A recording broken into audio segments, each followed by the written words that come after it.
When the last evacuation shuttle vanished into the ion clouds, the outpost fell silent in a way that felt heavier than any explosion.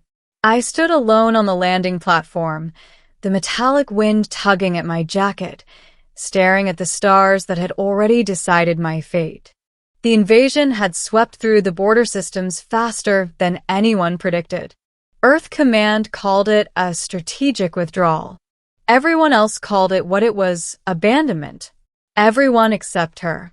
She stood a few steps behind me, tall and still, her silhouette framed by the dull red lights of the outpost.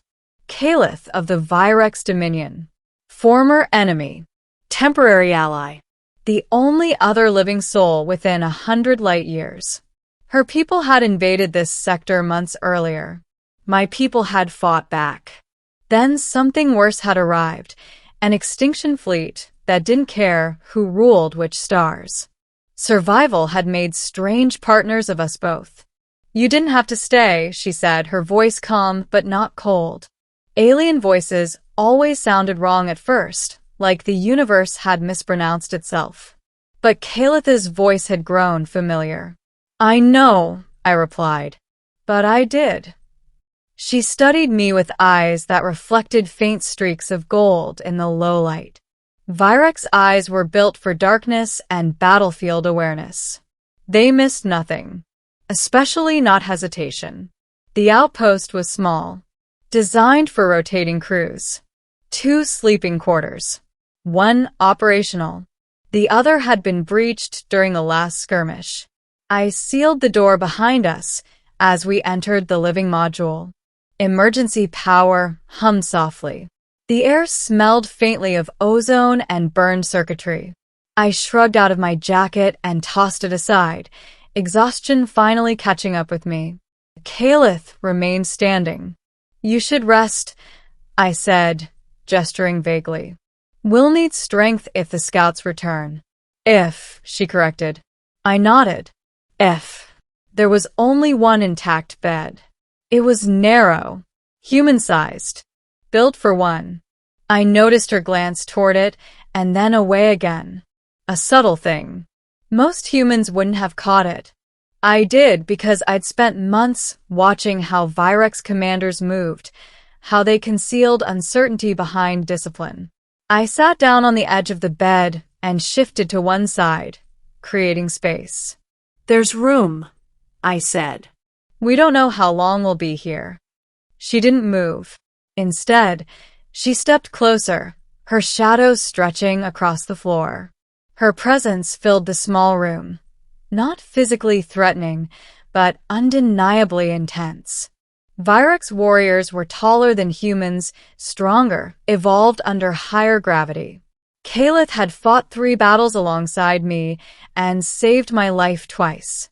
She looked at the bed, then at me. Then she asked quietly, Are you sure? The question landed heavier than I expected. I swallowed. Yes. Her head tilted slightly, an expression I'd learned meant curiosity layered with caution. In my culture, she said, offering shared rest is not casual. I hesitated. In mine, it can be. Or it can mean trust. Her gaze sharpened. Which does this mean to you, human? I met her eyes. Right now, survival and trust. She studied me for a long moment. I felt like I was being measured in ways no scanner ever could. Intent, fear, honesty. Finally, she exhaled slowly and removed the armored mantle from her shoulders, setting it aside with deliberate care. She sat. Not close enough to touch. Not far enough to pretend distance. The bed dipped under her weight. For several minutes, neither of us spoke. The outpost creaked softly, metal cooling in vacuum shadow. Somewhere far away, a battle decided the fate of worlds neither of us would ever see again. You lied earlier, she said suddenly. I blinked. About what? You said you stayed because you chose to. Her voice was calm, but her eyes searched my face. You also stayed because you were afraid to leave me alone. I exhaled. Yeah. That too. She nodded, accepting it. In the Dominion, she said, fear is considered weakness. Yet you admit it freely. I don't see the point of pretending, I replied. Fear kept us alive long enough to meet. That earned a faint curve at the corner of her mouth, not quite a smile, but close. She lay back carefully, keeping her limbs contained, respecting the space. I followed suit, staring up at the dim ceiling panels. We didn't touch, but the awareness of her presence was constant. Heat. Breath. The subtle tension of two beings from opposite sides of a war sharing a moment that felt dangerously human. You once asked why I spared your unit, she said softly. I remember. You assumed strategy. Her voice lowered. It was not. I turned my head to look at her. Then why? Because you stood between your wounded and my soldiers, she said. You knew you would lose. You did it anyway. I frowned. That's just what you do. She turned toward me, close enough now that I could see the fine ridges along her cheekbones, marks of lineage, of command. No, she said. That is what you do. Silence settled again, deeper this time. Outside, sensors chirped once and went quiet. Minutes passed, maybe hours. I began to drift when I felt movement beside me, slow, deliberate. Her arm rested against mine, not gripping, not demanding, just there. My breath caught.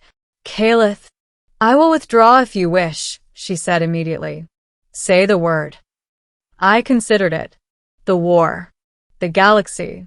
The absurdity of finding connection at the edge of extinction. Stay, I said. She relaxed just slightly. In that moment, I understood her earlier question. Are you sure? It wasn't about the bed. It was about what followed. When morning came, if it came, we would face whatever hunted this sector. Together or not at all. As the outpost lights dimmed further to conserve power, she spoke again, barely above a whisper. If we survive this, she said, my people will not forgive what I have become. I turned to her fully now. And what's that? Her eyes met mine, unflinching. Something more than a weapon. I reached out then, not to pull her closer, but to rest my hand over hers. Steady. Present. Then welcome to the club, I said. Humans have been disappointing expectations since day one. That time she smiled. Not the sharp, dangerous expression of a battlefield commander, but something softer, something uncertain, something real. Outside, the stars watched silently as two survivors chose trust over fear, not knowing if the galaxy would ever allow them to make that choice again. But for that night, in that small outpost at the edge of everything, it was enough. And neither of us let go.